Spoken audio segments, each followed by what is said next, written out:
पतंजलि योग सूत्र की इस पवित्र यात्रा के 11वें अध्याय में आप सभी का हार्दिक स्वागत है।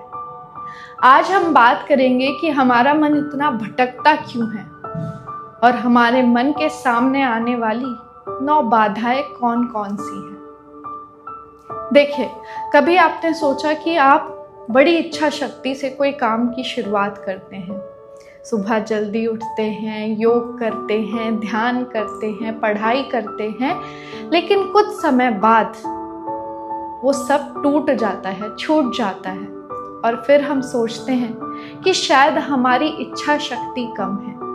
देखिए, महर्षि पतंजलि कहते हैं, यहाँ तुम्हारी इच्छा कम नहीं है, बल्कि तुम्हारे मन में कुछ बाधाएं उत्पन्न होती हैं और आज हम उन्हीं बाधाओं के बारे में बात करेंगे। महर्षि पतंजलि हमारे मार्ग में आने वाली 9 बाधाओं के बारे में बताते हैं और उनमें से पहली बाधा है व्याधि, यानी कि शरीर की बीमारी। जब हमारा शरीर अस्वस्थ होता है तो हमारा किसी कार्य में मन नहीं लगता, हम एकाग्र नहीं हो पाते। दूसरी सत्यान, यानी कि अपनी पूरी क्षमता होने के बाद भी उसका प्रयोग ना करना, टालते रहना, उत्साह की कमी होना, ये सत्यान है। तीसरी बाधा है संशय, यानी कि हर बात पे संशय करते रहना कि क्या ये मेरे लिए काम करेगा, क्या ध्यान सच में काम करता है, लोग क्या सोचेंगे। इस तरह अपने ही ऊपर संशय करना सबसे बड़ी बाधा है। उसके बाद है प्रमाद। प्रमाद यानी कि सही चीज को जानते हुए भी ना अपनाना।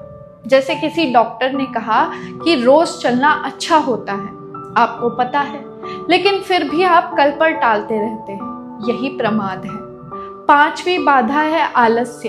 ये केवल शरीर का नहीं बल्कि मन का भी है।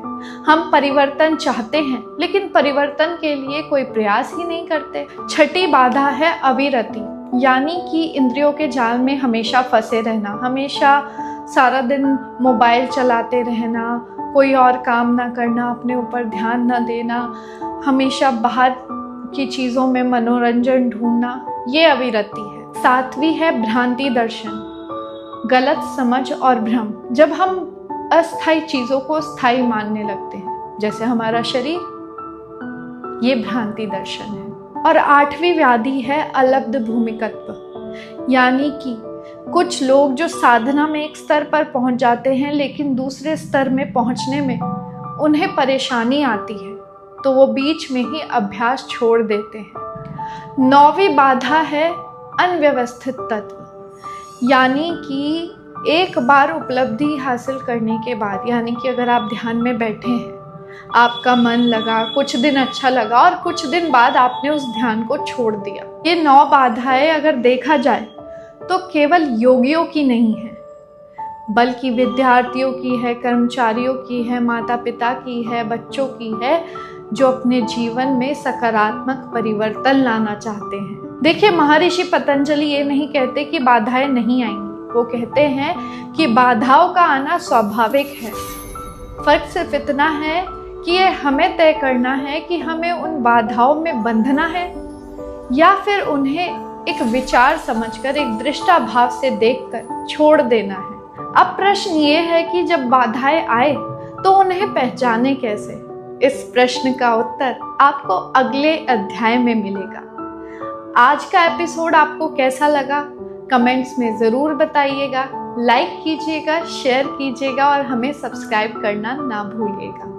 मिलते हैं अगले अध्याय के साथ। ओम शांति शांति शांति।